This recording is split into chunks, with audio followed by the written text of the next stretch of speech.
আসসালামু আলাইকুম, সবাই কেমন আছেন? আলহামদুলিল্লাহ আমি তো ভালো আছি। তোমাদের মধ্যে আবার ডেলি ব্লগ নিয়ে চলে এসেছি। আজকে তোমাদের সাথে যা যা শেয়ার করবো তা তো তোমরা দেখবাই। তো ভিডিও শুরু করা যাক। গানের কাজ হরতে হরতে এখানে মোর ফিল্টার মারা লাগছে, বুঝছো? মোর নাইলে তোমরা দেখলে ভয় পাবা। তো এখানে কয়টা বাজছে? 6টা বাজছে। হ্যাঁ, 6:30 বাজে। এর আগে উঠছি, এর আগে উঠে আম্মুর সব গুছাই দিছি। আম্মু ধান সেদ্ধ করতে আসি, আর আমি এই জায়গায় মনে করো যে সময় কামটা নাই এই সময় তোমাকে দেখাইলাম। দেখো জুম করে দেখাইছি। মোর অত দূর হাইটে এখন যাইয়ে মোর দেখাইতে মন চায় না, লাগে মুই আর দেখাইলাম না, জুম করে দেখাইলাম। আইসবো 2 করই ধান মনে করো সেদ্ধ করছে, এই 2 করই উড়াইছি কষ্ট মষ্ট করছে।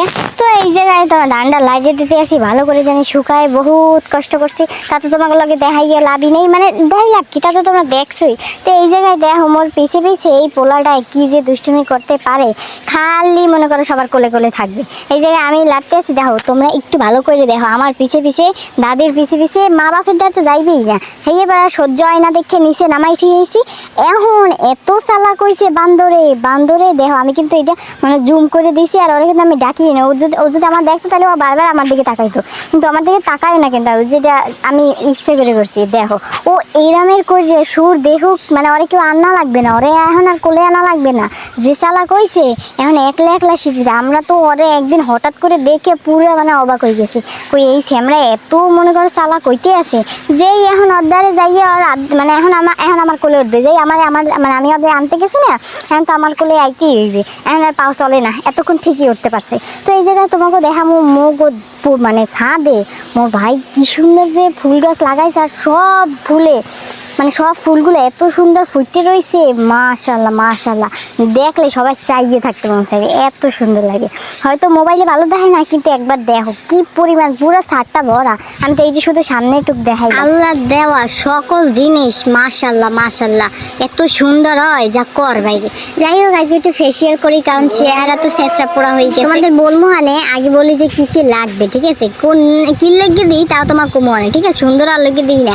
এন একটু অল্প দুধ নিলাম, একটুখানি নাকমুখ হয়, তারপরে একটু কফি নিলাম, এই যে কফিটা নিলাম। তারপরে একটু মনে করো হালকা করে চিনি দেবা, অল্প চিনি দেবা তোমার নিজের জন্য একলা আর কি। তারপরে এখানে একটু টমেটো নিলাম। তারপরে যাদের ঘরের চালের গুঁড়ি থাকে, বেসন থাকে, তারা বেসন নিয়ে নিও। আমার ঘরে নাই তাই আমি দিলাম না। পরে গাছের মানে ছাদে যাইয়া সুন্দর করে মানে ওটা কি জানে অ্যালোভেরা, হ্যাঁ অ্যালোভেরা কাটতেছিলাম। তো অ্যালোভেরা কাটার সময় আম্মু যে ডাকাডাকি শুরু করছে, পরে আবার যাই অনেক কাজ করে গিয়া অ্যালোভেরা ভালো করে আবার একটু বেশি করে অ্যালোভেরা নিয়ে, তারপর এখানে যে টমেটোর ছোলা থাকে, টমেটোর ছোলার ভিতরে ওই ঝোলগুলারে আস্তে করে ঢালবা, আর নাকমুখে মাখা করবা।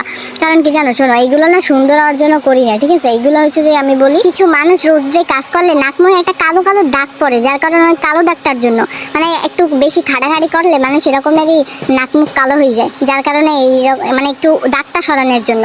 তো এইখানে আব্বু এই যে মানে আমাদের আল্লাহর রহমতে ধানের কাজ শেষ, আর 2 করই হইবে। মনে করো এই যে যেইগুলো নিয়ে এখন ছাদে আছি ওই রকমেরই আর 2 করই হইলেই মনে করো আমাকে ক্ষেতের ধান শেষ।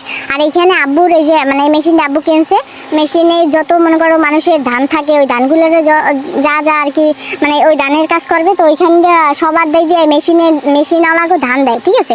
এর জন্য ওই যে ধানগুলো পাইবে ওইগুলো আবার পরে, ওইগুলো অনেক দেরি আছে। মনে করো আমাকেও ধান আপাতত শেষ, এখন মেশিনের ধান মানে মেশিন দিয়ে যা পাইবে ওইগুলো পরে একসাথে করে তারপরে আর কি আবার সেদ্ধ করবে। তো ওইগুলো অনেক বহুত দেরি আছে, বাট আমাকেও এই জায়গায় আলহামদুলিল্লাহ আর 2 করই হইবে, তাইলে 20 মন ধান। তো এইখানে কয় কেজি চাল হইবে আন্দাজ করেন তো? যদি আমরা কেজি হিসাব করি তাইলে কুড়া আর মানে তুষ এগুলো বাদে মনে করো চাল হইবে 400 কেজি তো হইবেই, মানে এর উপরে থাকবে, নিচে আর নাই। তো এখানে ভাবি আবার লুডুস রান্না করে দিয়েছে, লুডুস খাইতেছিলাম। তারপরে আজকে আল্লাহর রহমতে আর কোনো ভিডিও করা হইবে না। তো এখানে দেখো বাবুরে একটু ফেসিয়াল করাই দিলাম, ওর চেহারার অবস্থা খুবই সুন্দর। তো এইরকমই আমার চেহারার অবস্থায়। যাই হোক আমি আর আমার চেহারা বেশি দেখাইলাম না। সবাই আমাদের জন্য দোয়া করবেন, সবাই ভালো থাকবেন, সুস্থ থাকবেন, আল্লাহ হাফেজ।